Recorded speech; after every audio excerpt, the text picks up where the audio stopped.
Today's daf we're going to be learning is Zevachim daf samach vav. Finish the 6th chapter and get started with the new chapter. Although you're going to see that all these Mishnayot are all really intertwined. And we saw that already yesterday, which is we started with the sugya, where we basically said if you do havdalah, you completely sever the head on the chatat of. Or maybe it's a good idea before we even start to do a bit of a review. And I brought some of the main things. I actually cut a bit of the chart from yesterday because I wanted you to be able to see I wanted to highlight the major differences, even though there's more differences between the ola and the chatat, but maybe I'll go over some of them just orally, even though they're not on the chart. But the main things, and these are important to know for today, the two main differences, even though there's a little more here, two main differences. In olat ha'of, which is the burnt offering of a bird, you do malika and you completely sever the head. You do both simanim. Chatat ha'of, you only do one siman, and you're not supposed to, although that's exactly what we're discussing, to sever the head. Okay, and you're not supposed to do both simanim. So that's difference number one. The other thing we talked about yesterday is that the critical elements of the olat ha'of is number one, the milika with separating the head, and number two, the mitzui hadam from, right, that you have to do the squeezing of the blood from the head and from the body. By the way, I realized that there was something I didn't explain well in the Mishnah. So if we go quickly back to the Mishnah and Daf Samach Dal and Amud Bet, how do you do the olat ha'of? I'm going to quickly just run through it. You go up the kevesh, you go up the ramp, although we learned that there were two different opinions, that the olat ha'of is on top, right? And whether it's really on top or on the ledge. So that we saw there was a machloket. But that's another major difference, which I didn't put in the chart, between the ola and the chatat. The ola is at the top, the chatat's at the bottom. I keep trying to tell you this so you remember.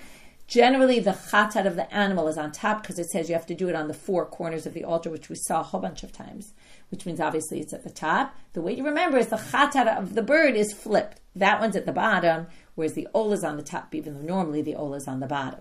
Right? The only one at the top of the animals is the sin offering, right? The chatat. But in the bird, it's flipped. So now, you go up. You get to that southeast corner, unless there's no room, remember, and then you move to the southwest. Then you do malika, mimul, or pau mafdil. You do the separating of the head. Mitzat amar kira mizbeach. Now, the mitzvah adam, you do that point, is from the body. Okay, I didn't clarify this the other day. I realized only that I missed something critical in this Mishnah when I was reading it. Natal et harosh. Here's the part I missed. You now take the head. After you squeeze the blood from the body on the wall, then you take the head. Hikif beit malikato lemizbeach. What that means is, this is the part I missed. You mekif usually means you go around, but that's not what it means here. You put the beit malika, meaning the place where you cut off the head, meaning from the head, and you put that up against the wall of the mizbeach, and you squeeze out the blood in the head. That's the mitzvah adam of the head. Then you basically put the salt on, throw the head to the fire. Then you get to the body, you take out all those parts that we had a whole debate about yesterday, which parts, and how do you take them out. Then you throw those into the Beit HaDeshen, right? That's based on the Pasuk Kishlich, and that we had the whole thing about, how the Kohanim had to have very good aim and also very good throw. Right, and then we said, then you split the animal in half, but not completely. You just kind of cut part of it and you split it lengthwise. So that you open it, and then you throw that on the altar and you burn it. Okay? Then the Mishnah had said, right? Then we basically said that we were dealing with this line. Hivdil b'chatav v'lo hivdil ba'olah pasur. The havdalah is critical. That's what we were up to. The severing of the head. Okay, these are the two parts of the olat ha'of that are important: malika with mavdil and mitzui adam me'harosh v'me'aguf. So we're going to deal with both of them today. So we started yesterday with this long sugya about that the Mishnah, where it says you have to do it this way, and the ola and the chatat, right, the chatat has to be not separated. You can't do both simanim and sever the head. Well, that's not like Rabbi Lazar, Rabbi Shimon, because Rabbi Lazar, Rabbi Shimon said, "Shamati shemavdilim ba'of." Okay, b'chatat ha'of. I heard that you can do this. So then we had a whole debate. What's the machloket between them? And we said it's all based on the next Mishnah, because the next Mishnah that we're going to see today basically says that if you did, one of the main lines is if you did a chatat like an ola, it's disqualified. What does it mean to do a chatat like an ola? We're assuming you're talking about malika. And if you do malika like the ola and you separate, it's disqualified, right? So then maybe no, maybe not, right? That was the whole thing. Maybe you could do the malika as long as you do the haza'ah differently, right? If you do the mitzvah differently, since the mitzvah is different, right? You don't have to do, remember, in the chatat, you do first haza'ah, first you sprinkle, then you do mitzvah with the remainder. But if you do the mitzvah, right, now this was the whole question. One said mitzvah chatat of ma'akev ikabena. You have to do mitzvah. So in other words, if you have to do mitzvah, then you'll do haza'ah and mitzvah, and then already it'll look different, and then you can do avdalah because it won't be olad ha'of. Okay, and then we had two other explanations without going through everything because we'll never get through today's stuff. But we have three explanations as to how somehow this machloka between Rabbi Elazar, Rabbi Shimon, and the rabbis doesn't really have to do with the ikar din of when the Torah says lo yavdil, does it mean no, or does it mean, well, you can if you want? That wasn't the machloket. The machloket was, well, you're not supposed to, but if you do it, right, are you or are you not going to have another issue, which is now it looks like you're doing the chatat of like the ola, which you're not allowed to. So that was our whole explanation. Comes Rabbi Yirmiyah at the bottom of Samachem Bet and says, I'm a ruach kamed Rabbi Yirmiyah. So they told this whole machloket they were having. Does it have to do with Shia? Does it have to do with Rov, the Rov Basar? There were those different opinions. And it all has to do with the next Mishnah. So they said this in front of Rabbi Yirmiyah. Amar lo shmiya lehu hadam Rabbi Shimon ben Eliakim Yishum Rabbi Elazar ben Pedam Yishum Rabbi Elazar ben Shamoah. Okay, quoting three people. Okay, he says, didn't you hear what this person said, this person said, this person said about Rabbi Elazar Rabbi Shimon? That Omer Haya Rabbi Elazar Rabbi Shimon Shamati b'chatara of shemavdilim umay lo yavdil ein sarich lahavdil. Didn't you hear that Rabbi Shimon said, Rabbi Elazar Rabbi Shimon said, that you can do lahavdil, and why? Not having anything to do with the next Mishnah, the way you were all, suggesting. Lo yavdil means you don't need to lahavdil. When the pasuk says v'lo yavdil, it just means, well, what you did in the olad ha'of, that you separated the head, in this case, you don't have to do that. It doesn't mean you can't. Okay? It means you don't have to. Okay? So now, and then he basically disregards, based on this, all the previous shitot. Because what they're basically saying is, according to Rabbi Elazar Rabbi Shimon, right, it's not an issue of can you or not do it because it's going to look like this and all that. It has nothing to do with that. It's just that he doesn't take it very literally. When it says don't separate the head, it doesn't mean don't, you can't, like most knows in the Torah. But no, it means you don't have to. You have to. If you want to, you can. You don't want to, you don't have to. Either which way is totally fine. So Amalei, and that's a whole different explanation. So Amalei Rav Achabarei to Rav Rav Ashi Elameata. So now they're going to start questioning this explanation that Rabbi Yirmiyah brought. If you say don't means, in this case means you don't have to, well then I'm going to take another place where it says don't, and it's going to be very hard to translate it as you don't have to. Okay, now it's a very weird quote because it's a very different thing, and that's what the Gemara is going to and then say. You can't compare those two at all, but it's interesting that they even start with it. Elameata. From here, what are you going to say? Gabei bor. When it comes to a pit, okay, it says in the pasuk, Kiftach ish bor, if you open a pit in the ground, O kiachrei ish bor, you dig a pit in the ground, v'lo yechasenu, and you don't cover it. That's going to be our key word. V'nafal sham ashor chamor, and then ashor chamor falls. Right? What does it say? Bala bor yishalem. Right? The owner has to pay. So now, what are you going to say? V'lo yechasenu hachanami de'ein tzarich lechasod. You're going to say lo yechasenu means, well, you don't have to cover it if you don't want to. Of course you do, right? That's the whole point of the pasuk. You have to cover it. So the Gemara says, Hachi hashta, you can't compare that pasuk to our pasuk. Hatam, there it's very clear it means you can't, but you have to, meaning lo yechasenu means, and you didn't cover it when you should have. Hatam kevan dechtiv ba'al bor yishalem. There it says the owner of the pit has to pay. Ilaveu derami lechasuya. Of course it's incumbent upon him to do that. So you can't read that pasuk that way and compare it. Aval hacha. Here there's a different. Now it's not just that we don't read it there, but now they're going to prove how we know this is what it means by us. Hacha michti ktiv vihikrivo. Now vihikrivo is a word we already saw before. If you remember, we started this yesterday in a different way. It says you could, if you bring an ola from birds, right? And it said tolim or bnei yonah in plural. The next pasuk said vihi krivo, and you sacrifice it, which was singular. And then we said, what does that mean? It means if you want to bring a voluntary bird offering, you could actually bring it with just one bird. You don't have to bring it in a pair. But now we're darshaning it differently. Hikrivo means you sacrifice it. That was our whole thing. It sounds singular. Now what they're saying is it means this and not something else. And now they're going to say, and in that pasuk was also talking about the malika and then the burning of the head, where it became clear that you sever the head from the body. So it says, Vihikrivo chalaka katu ben chatar of lo of. The pasuk specifically differentiated between the chatan and the ola. So lo yavdil lamali. What are we going to do then? Now, what it means there is already in the pasuk. Now, I just want to remind you, it never really says you have to separate the head from the body in the ola, and it specifically says by the chatat lo yavdil. But what they're going to say is, now we already learned yesterday that you can infer from the psukim about the ola that you do have to separate the head. And then we have this pasuk hikrivo. This is done in this manner, but something else is not done in this manner, meaning what else is there? If not for the sin offering of the bird, there's only two offerings of birds. One is an ola, one is a chatat. So the sin offering of the bird is not severing. You don't sever the head. That's the first mention of not severing the head, is actually not in the chatat psukim. It's already in this word hikrivo. This one done in this way, but not the other one.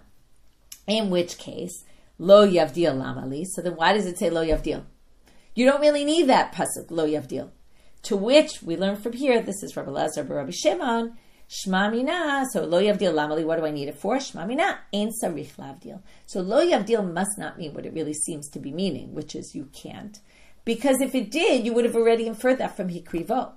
So the fact that it says lo yavdil must mean you don't have to. Okay? So in other words, hikrivo means you don't sever the head in the chatat. And the second mention of it tells, well, you could if you wanted to. It just really means you don't have to. Okay? And again, take it or leave it. I mean, you could obviously read this differently, but that's, and the Tanna Kama does. But that's Rabbi Elazar Rabbi Shimon's position. And that's Rabbi Yirmiyah. Basically now, it's not clear whether the Gemara completely rejects the three opinions we had yesterday, but it seems possible, because it does say Shma Mina. It does seem to infer here. That's Rabbi Elazar Rabbi Shimon's position. Mitzah damaguf. Now we're going to end this chapter with the next line in the Mishnah. The Mishnah talked about if you did mitzoi haguf and not mitzah. I'll read the word in the Mishnah, the wording of the Mishnah. Mitzah damarosh. If you squeeze the blood from the ola, from the head, but you didn't squeeze it from the body, psula, it's disqualified. Meaning you have to do the blood in the body. But if it's the reverse, you did the body and not the head, it's actually fine. So now the Gemara is going to figure out where do we get this from.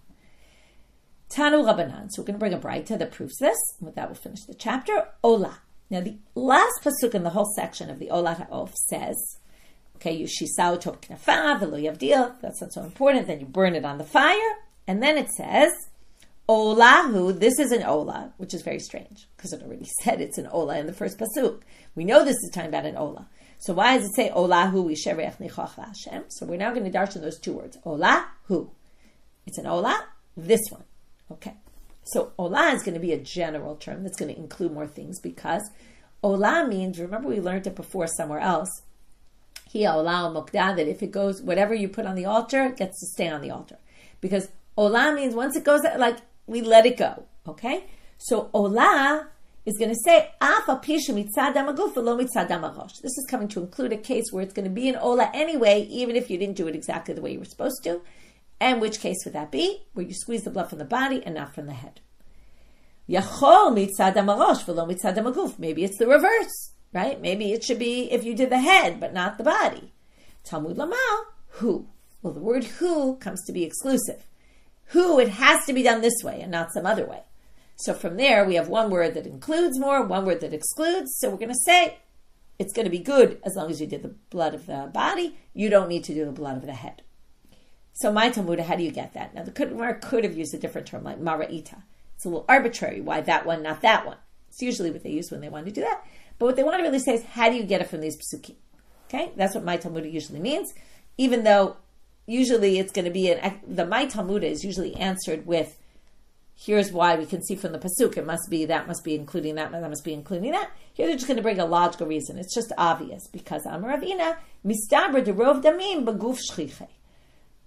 it just makes sense because most of the blood is in the body. So if we're going to have one that's critical and one that's less critical, it's going to be the one in the body because the head doesn't carry most of the blood. Most of the blood is coming out of the body, and therefore the mitzui of the blood of the body must be the important part and the critical element. Okay, from there we finish Hadran alach Kodesh Kodeshim. Now we're starting the next chapter, although we're going to see, the whole sugya is going to talk about the interrelation of all these Mishnayot, the previous. We already tried to connect to this Mishnah, although in the end maybe it really isn't connected. And then we're going to move on to the next Mishnah. We're actually going to do something a little strange today. I'm going to learn this Gemara out of order a little bit, because the last sugya we're going to get to today is premised on the next Mishnah. And if you don't know that Mishnah, it's very hard to understand what's happening. But anyway, we're not up to there yet. We're going to start now with the Mishnah. Okay, so the first Mishnah in the chapter, and then, like I said, we'll learn the second Mishnah soon. So the first Mishnah, and here I charted it all out, it's going to talk about all kinds of situations where you did something wrong. Okay, our favorite thing is to discuss, all sorts of things that go wrong. So, as we started our Masechet, Chatat ha'of sha'asa lamata. Okay, the first case is actually the perfect case. You do the chatat ha'of. Okay, we're going to have it split in half. Okay, we're going to have the chatat ha'of, and then we're going to have the olat ha'of. So that's already splitting the Mishnah in two. Within each one, we're going to split it in half, because we're going to have, okay, let's just remember, sin offering of the bird is done on the bottom part of the altar. And it's not supposed to be done on the top part. So the first set of cases is all going to be if you did them on the bottom, which is right. And the second bunch of cases is going to be what if you did them on top. Now, if you've ever played the game Set, okay, if you know the game Set, the way Set works is you have to, right, you have 3 colors, 3 shapes, 3 fillings of shapes, and 3 types of shapes, okay? Maybe I said that already, I don't know. But the way the game works is you're trying to mix and match, right? You always get a set as long as, right, 2 or right? You have to have each one the same or each one different. So this Mishnah reminds me of Set. So if anyone knows the game, you'll get the connection. So what we're going to do is each time we're going to switch one thing, okay? One thing's going to be different and the others are going to stay the same. So you have Naseh Lamata. The first thing we're going to do, all these sets are going to have, they were all done in the right place, but we're going to switch one of the following things. How did you do it? Like, did you do it like a chatat is done? And that would be lo yavdil, haza'at hadam, right? Sprinkling the blood, not squeezing of the blood. I mean, yes, squeezing the shirayim, okay? And the other issue is going to be l'shem. Did you do it in the name of a chatat? That goes all to our lishma and lo lishma. Did you do it for the sake of the right korban?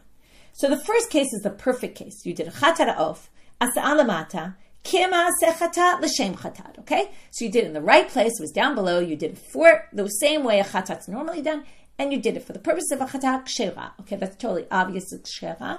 The reason why we're bringing it is to compare it to the second part. You'll see in a minute.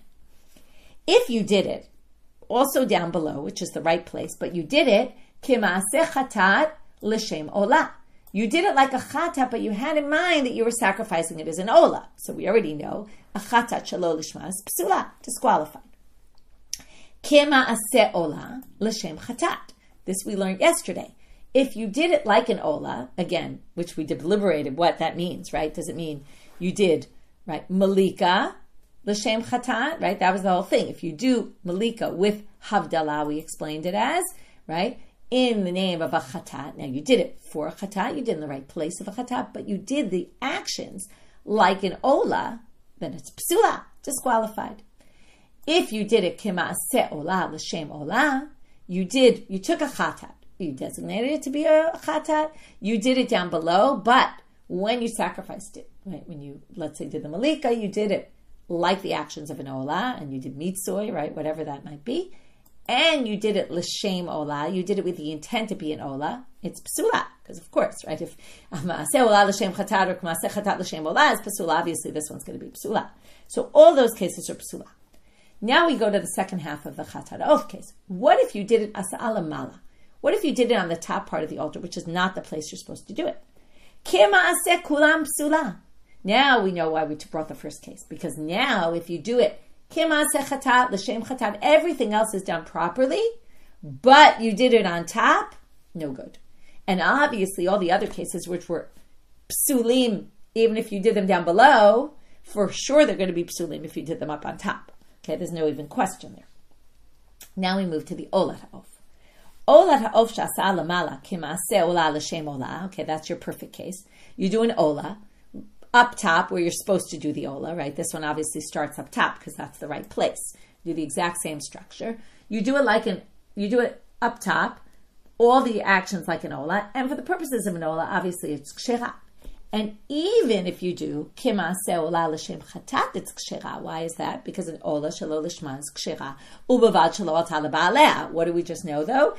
Well, the owner didn't fulfill their obligation. That goes back to the very first Mishnah of Zevachim, because an ola shelo l'shma is kshera, but it doesn't fulfill the obligation of the owner, but it is kshera. If you do k'maaseh chatat l'shem ola, you do an ola like a chatat, just like you can't do a chatat in the actions of an ola, you can't do an ola in the actions of a chatat.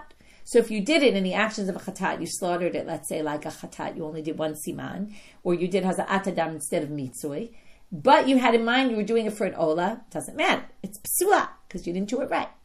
And obviously, k'maaseh chatat l'shem chatat is psula, if you do it like a chatat, for the purposes of a chatat. Of course, it's psula, because if k'maaseh chatat l'shem ola is psula, then obviously you do it for in the actions of a chatat, in the name of a chatat, it's going to be psula. Asan lamata. Now, what if you did the ola ha'of down below, which is not where you're supposed to do it? So again, k'maaseh kulam psula. Okay, it's going to be completely disqualified. Now the Gemara is going to ask the following question. Dishane b'mai. Okay, so now we're going to do the same question for the first part and the same question for the second part, meaning the first part for the chatat and the second part for the ola. So now we want to know, chatat off, and the real case we're going to be focusing on, and this is why I bolded it on top, okay? For the chatat, it's going to be this case. For the ola, it's going to be this case. Okay, we'll see in a minute.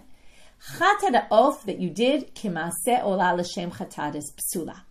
Okay, now, again, there were a lot of cases that were psulim, but that's the one we'll focus on, and you'll see why in a minute. So we're on Amabet now. Deshane b'mai. What did you change here? Ilema deshane b'malika, if we're saying that you did malika wrong. Okay? In other words, before now I was saying you did malika or haza'ah, right? We don't know what you did wrong. You did maybe mitzvah, not haza'ah. So that's going to be our question. Did you do the malika wrong, or did you do the sprinkling wrong? That instead of sprinkling, you did mitzvah. And that's why it was like the ola.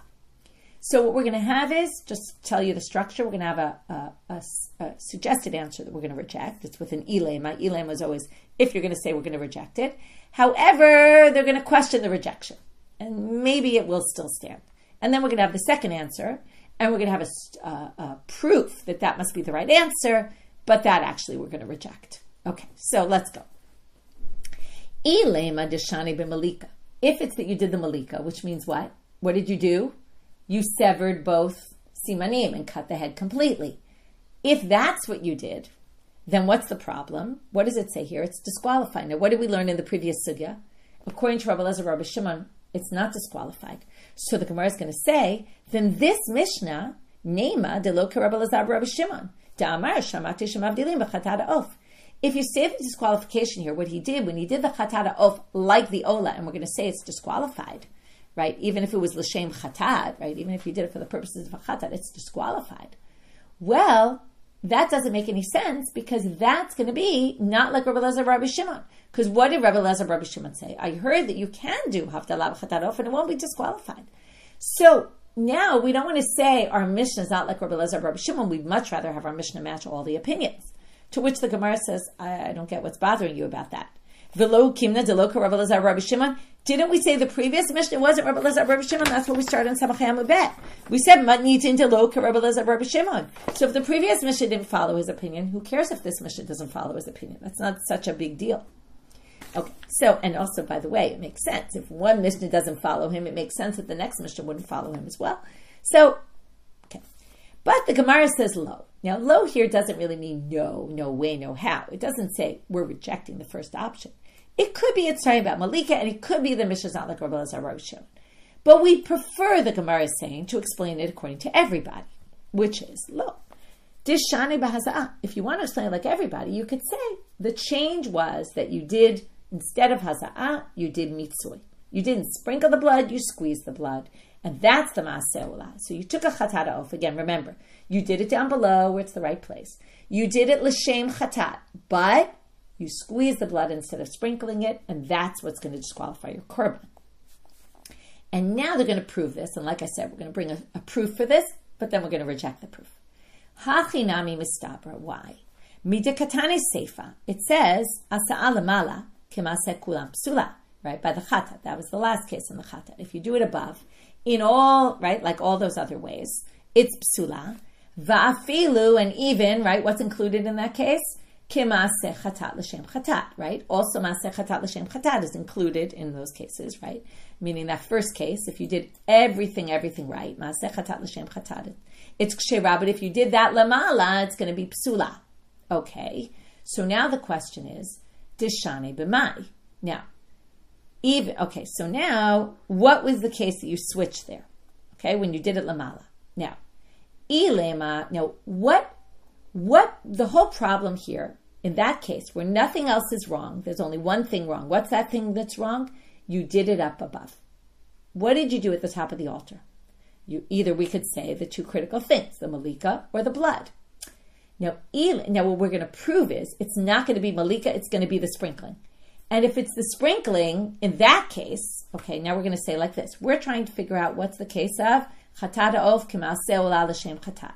And then we're going to prove that we know what case the asa'a lamala k'maseh kulan is psula if you did maseh chatat l'shem chatat. So then we're going to assume that's the same case in the previous section, okay? Because they're like one continuum. So if this case is that, this case must be that also. So the way we're going to figure out was it mitzoy or haza'ah, right? We're going to now say, this is, k'maseh olah l'shem chatat is going to be mitzoy. How do we know? Or haza'ah, same thing, right? You did mitzoy instead of sprinkling. That's going to be learned out from asa'a lamala. K'maseh kulan is psula. Because, again, what we're talking about here is you went up to the top, you did it l'shem chatat, you did it the way the chatat's supposed to be done, you did everything right. So what did you do wrong? You went up top. Well, what did you do up top?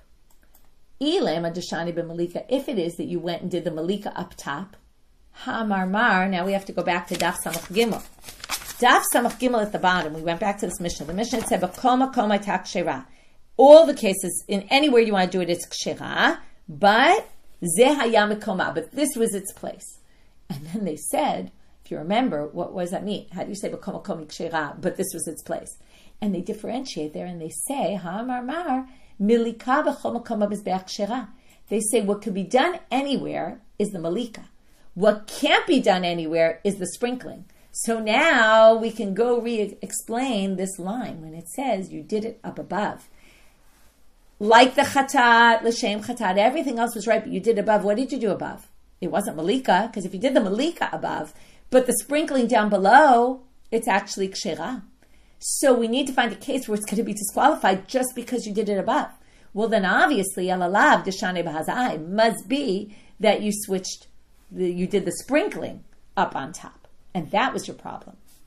And therefore, they say, midas seifa b'hazah, resha nami b'hazah. So now comes the big jump, which I already told you we're going to do, which is if this case, hasa'a lamala k'maseh kulam psula, in the case of you did everything else right, has to be the sprinkling we're talking about was done above, then it must be that when you did it below, like in Ola, we must be talking about the sprinkling as well. And that's why, again, we had two reasons to think it's a sprinkling. One is because if it's malika, then it won't go like Rabbi Elazar or Rabbi Shimon, which we were, in the end, really so bothered by. Okay, so it won't be like Rabbi Elazar or Rabbi Shimon, like the previous Mishnah. But the other is that based on the context of the Mishnah, from the later case, we can learn about the earlier case. To which the Gemara rejects that proof and says, Midi iria, hakadita vakadita. What do you mean? This one, right? That case could be talking about haza'ah, the maseh olah l'shem, that case could be talking about malika. You switched, you did the malika like the ola and you did havdalah. And this case could be asa'a lamala. Okay, fine. That's obviously only the blood, okay? And not the malika, because the malika could be done anywhere. So either which way, we end up with these two answers.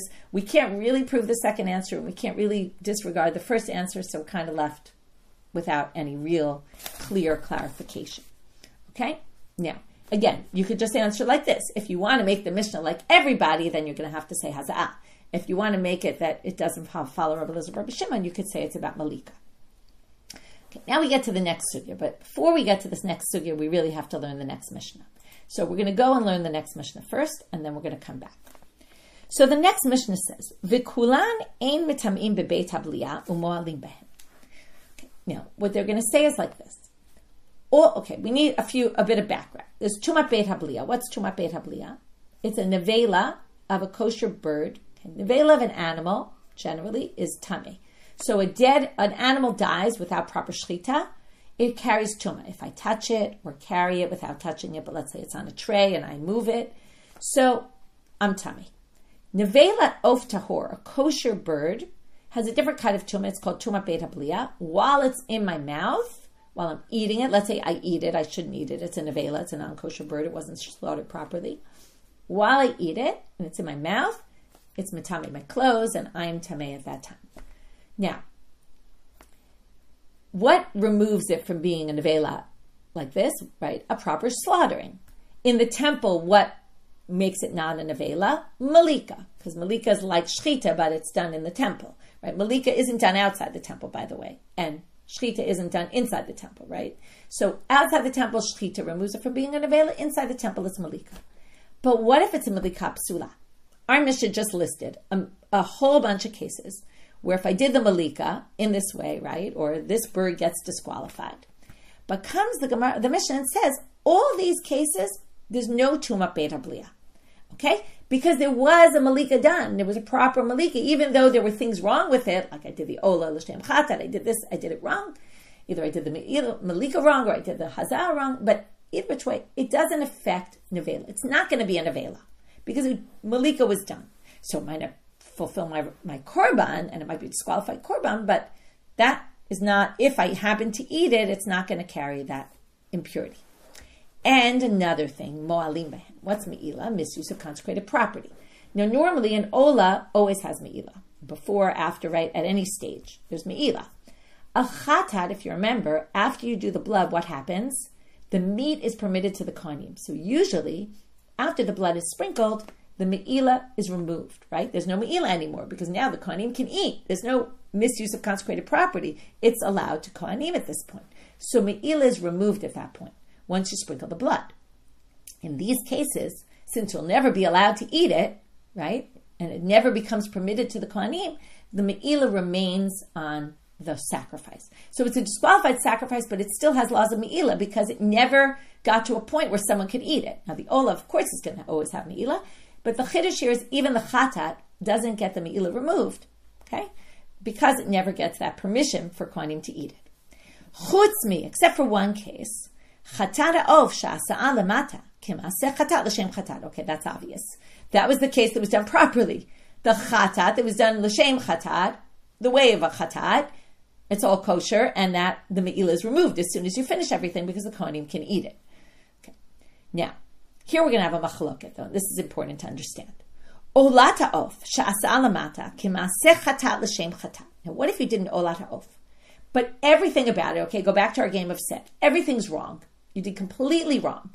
You took this ola, so it was designated for a burnt offering, but you did it down below instead of above. You did it, all the actions were like a chatat, or we don't know what actions, but the actions were done like a chatat, okay? And you did it for the sake of a chatat. So you treated it completely like a chatat, even though originally when you designated the bird, you said, I'm bringing this as a burnt offering. So it was designated a burnt offering, but you did it completely like a chatat. So now the question is going to be, is me'ila removed? Now you definitely won't be able to eat this animal because it's disqualified korban. Remember, it's in the list of disqualified korbanot. But there's going to be a machloket about was me'ila removed here. Okay, so Rabbi Eliezer Omer, mo'alim ba. Eliezer says there's still me'ila because it never gets permitted to the kohanim, so there's me'ila. Rabbi Yoshua Omer, ein mo'alim ba. He says the me'ila prohibition is removed. Why? Well, what he basically says is you're morphing this into a chatat because you did everything about it like a chatat, so the me'ila is going to be removed because we basically treat it like a chatat. Now, Rabbi Eliezer didn't really understand this properly, and Rabbi Eliezer said, I don't understand, okay? And we start a conversation between them, and it's going to continue into tomorrow's daf. I'm not going to read the rest of the Mishnah here, but I'm going to read till the end of today's daf. And this is also what we need for the earlier section, because we did skip right now. Amar Rabbi Eliezer, ma'im chatat, he's going to bring a logical argument. Wait a minute. A chatat that was originally designated as a chatat, she'ein mo'alim ba lishma, if you do it right, it's not going to have me'ila down the road. But but when you switch it to an ola, what happens? Well, everyone agrees, mo'alim ba, right? The me'ila doesn't get removed because you did it like an ola. So ola, shemo'alim ba lishma. So don't you think our case should be even more severe? Because our case is an ola, which wasn't intended ever for the me'ila to be removed. And in a case of chatat, the me'ila was supposed to be removed at some point. And yet we don't remove it when you do it l'shem ola. So why don't you think that if we start with ola, and we do it l'shem chatat, where it wasn't going to be removed in the first place, the me'ila, right? So ein odin sheyim aluba. Don't you think then when you kishishinachma, when you did it l'shem chatat and you did it all like a chatat, don't you think that of course it's going to stay in its original state of me'ila? Basically, what he's saying is we're obviously going to be more strict with me'ila. When you started off as an ola has a stricter deen. To which he kind of missed what Rabbi Yeshua was saying. Amar Rabbi Yeshua lo. Because you didn't understand what I was saying. And remember what I said. Rabbi Yeshua is basically saying, if you start it out as a chatat, and yes, originally it was an ola, but then you do everything like a chatat, so you kind of make it a chatat, and that's why the me'ila is removed. So he says, Lo amamarta b'chatat sheshinat shma l'shem ola. Sheken shinat shma l'davar sheyesh bo me'ila. The problem is you went from chatat to an ola. You went to a situation, in the first case you brought me, that was a chatat that became an ola. And if it becomes an ola, we're going to be more severe with it, because what it later became was an ola. It was bothering Rabbi Eliezer, it's what you started with. He's saying, no, it's what you made it into. Sheken shinat shma, you switched its name to something sheyesh bo me'ila. But you're going to say that tomar ba'ola. Well, you can't say the same thing for an ola. Sheshinat shma l'shem chatat. You switch this into a chatat, and a chatat generally there's no me'ila after the blood is sprinkled. So sheken shinat shma l'davar she'ein bo me'ila. You switch it to something that doesn't have me'ila. Now the Gemara is later going to say, and this is going to be necessary for our continuation, which is it's obvious that what Rabbi Yeshua is saying is you basically morphed it into a chatat. Now, when is that going to work? Now, what's the shinoi here? It's going to have to be the shinoi is malika, because if you did malika for an ola and the way you do it for an ola, then it's already more defined as an ola. We need something that is defined from a chatat from the beginning, and it's not from the beginning, but when you start the malika. So we're going to assume that this Mishnah, just have in your head, this Mishnah is talking about malika specifically, okay? If you switched malika, that's when Rabbi Yeshua is going to say there's no me'ila. If you did malika like an ola, and then switched to a chatat, you did the sprinkling, let's say, instead of the mitzvah, he's not going to say the same thing. Okay, that's just some background. Now we're going to go back to our sugya. I'm going to bring back the chart. So now we're going back to the olat ha'of. Okay, the olat ha'of, sha'asa'ah. Now the real case that's going to interest us here, they just say b'chule, but the real case that's going to interest us is that you did it like a chatat l'shem chatat, which is the exact case of the next Mishnah, okay? And it's obviously they're talking about all the cases, but even this case, if you did it completely wrong, you did it, well, not completely, because you did it lamala, but kemaseh chatat l'shem chatat, or maybe even it's lamata l'shem chatat. It's a good question. Anyway, we'll talk about this soon. Dishane b'mai. Okay, so what did you do like a chatat? So now they're going to say, ilema dishane b'malika, if you did it the malika. Well, what does it say in the next line? Right. Remember now, if you switch malika, what's Rabbi Yeshua going to say? If you switch it to malika, it's ein mo'alim. Okay? So now we're going to say the following. Just one second. I want to check one thing. Yeah, this should be lamata. Okay. Sorry. I'm going to cross this out. It should be asa lamata k'maseh chatat l'shem chatat, because that's the case Rabbi Yeshua disagrees about the me'ila. So now, if we say this case in our Mishnah, again, don't get confused which Mishnah. Our Mishnah says, Olad ha'of, you did it lamata. Kimaseh chatat l'shem chatat is psula. Now, what did you change? Well, if you change malika, ilem edishani b'malika, midikatani seifa, the next Mishnah says, kulan, all these cases, ein metamim b'beita blia u'mo'alim b'hem. So now we're going to say, Nema delo ka Rabbi Yeshua, di ka Rabbi Yeshua ha'amar ein mo'alim. If you say you switched to, right, you did the wrong thing in malika in that stage, Rabbi Yeshua says there is no me'ila, and that line said all these cases mo'alim b'hem, and Rabbi Yeshua said no, which means our Mishnah, again, this is the same structure as before. We don't like to say that because then this Mishnah doesn't match, it doesn't fit with everyone's opinion, and we'd rather a Mishnah that fits with everyone's opinion. So now they're going to bring another answer that they're also going to reject, but in the end they're going to reject the rejection here. But ve'ela b'mitzvah, wait, so you want to say the change was b'mitzvah? But that doesn't make sense because if we're going to say, now, you can see there's a chart here at the bottom. There's 3 Mishnayot, and we're in the middle one right now, right? Olada of, that you did, Lamata, Kemaaseh Kulam, right? Even Maaseh Chatap Hashem Chatap Psula is going to be sprinkling. That's what we want to say, meaning you sprinkled the blood instead of mitzvah. Well, what's the problem? Ema Seifa, look at the Seifa. Olata of Shasa Lamata, Kemaaseh Chatat L'Shem Chatat, Rabbi Lezer Moalim Ba, Rabbi Shoya Moalim Ba. Look at the next Mishnah. If you say our Mishnah is talking about mitzvah, I wrote haza'ah here, it doesn't matter, it's the same, meaning instead of mitzvah, you did haza'ah. So, if you're going to say this is talking about haza'ah, well, the next Mishnah, about the machloket, Rabbi Lezer and Rabbi Yeshua, Deshane b'mai, we already said, it's not ilema b'mitzvah, imar da'amar Rabbi Yeshua, Deshane b'malika, b'mitzvah mi'amar. Now, that's what I told you before. That when Rabbi Yeshua says, you take this olata oath, but you did everything like a chatat, we obviously mean when you started with malika like a chatat. So this case is talking about you did it malika. And our Mishnah would be talking about haza'ah. And, okay, so that's a problem. Now, ela b'malika, when Rabbi Yeshua says, Emo alimbo, what was the change? Obviously it was malika, that's what we're saying. So if you're going to, again, if you're going to say mitzvah, it's not, because we said that he says deshani b'malika. He wasn't talking about mitzvah. So then, if we say it's b'malika, that next Mishnah, then we have a problem. Because again, this is all within saying that our Mishnah is mitzvah. And now we're going to see the problem. Because we're now going to say reisha v'seifa b'malika mitziata b'mitzvah.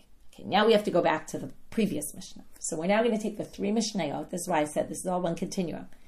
The Mishnah in the end of the last chapter said, Hivdil b'chatat v'lo hivdil ba'olah pasul. Now, what's that? That's a case where you did the chatat and the olah wrong.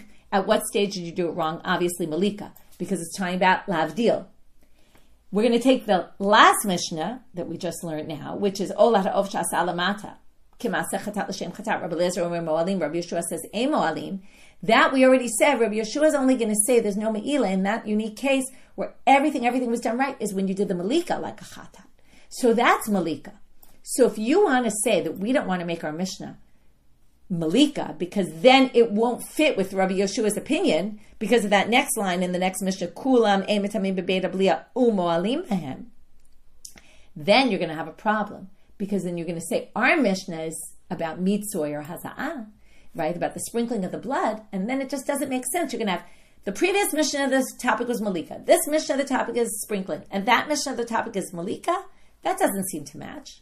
To which the Gemara says, so what? Yes. Each one is talking about different changes. That one's you switched in malika. This one you switched in the sprinkling of the blood. That one you switched in malika. That's fine. We don't really have a problem with that. Okay, and with that we finish our daf because we already did the Mishnah. So now we're going to do a review. Okay, it's a little complicated, that whole section, but we'll do a review. So we started with this issue of Rabbi Yirmiyah's approach to the whole Rabbi Lezer, Rabbi Shimon's opinion about lo yavdil. We thought it meant, right, lo yavdil, and then Rabbi Lezer, Rabbi Shimon said you can, right? But what we really mean, right, we had those 3 different interpretations about what the possible issue could be and why he doesn't agree with that, and it all has to do with doing it in the wrong way. Rabbi Yirmiyah said it has nothing to do with that. It just has to do with the way he simply read the pasuk. He read the pasuk as lo yavdil, you don't have to lavdil. Question that from Bor. We said, no, that's not really a question. Moved on to the critical part being mitzvah guf and not mitzvah ha-rosh. And then we figured out where we got that from the pasuk, olah, who. One is limiting, one is including more. And with that, we finished the parak. Then we moved to these cases of doing the korbanot in the wrong way, all the different possible permutations. Most of them are going to be psulim, we said, right? There's some unique ones that are ksherim. Ola shalol lishma, and the obviously the ola and the chatat when they're done exactly the way they're supposed to be done. Other than that, everything else was disqualified. And then we tried to figure out in the chatat case, right? Specifically, if you remember, the chatat l'shem chatat. If you did the chatat, let's just review it here. You did the chatat kima aseh olah l'shem chatat, meaning everything was right except for that one thing kima aseh olah.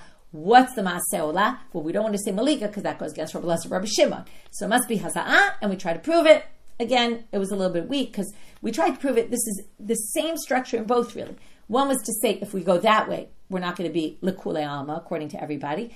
And the other one, that way, it's going to either yes or not connect with the other Mishnayot in terms of topics, to which I said, okay, we don't really care if you switch topics. This one could be Bit Malika, that one could be Haza'ah. It doesn't really bother us. So that's what we did really in both. And we went to the Olada Of that you did Lamata, K'maseh Chatat L'Shem Chatat, where it was also completely wrong.